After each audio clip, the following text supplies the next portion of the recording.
আজকের রেসিপি হচ্ছে শুকো মাছ।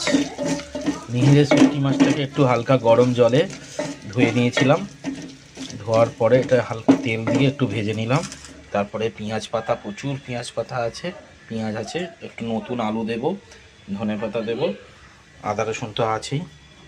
দেখি বানাই। তারপরে লঙ্কা, হলুদ, আদা রসুন পেস্ট দিয়ে দিয়েছি, গোটা জিরে দিয়েছি, ধনে জিরে মরিচ দেবো।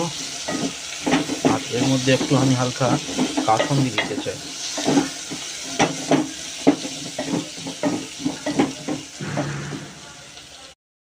কাঁচা লঙ্কার তরকারি করছি, তাই একটু সাদা মতো আর ভাবছে ক্যামেরাটা, তাই জন্য এরকম।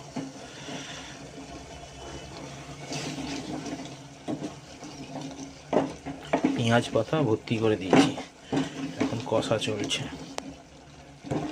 এরপরে অল্প একটু জল দিয়ে চাপা দিয়ে রেখে দেবো। রেডি হয়ে গেছে শুটকি মাছ। শুটকি মাছ পেঁয়াজ পাতা দিয়ে রান্না কমপ্লিট হয়ে গেছে। নতুন আলু দিয়েছি, একটু বেশি আলু দেওয়া হয়ে গেছে, দুটো আলু দিয়েছি। এটা শুটকি মাছ ভালোই সিদ্ধ হয়ে ভেঙে যাচ্ছে, গোটা গোটা নেই। এটা ঝাল খাওয়ার ইচ্ছা ছিল, বেশি ঝাল খেলে পেটের যন্ত্রণা হবে।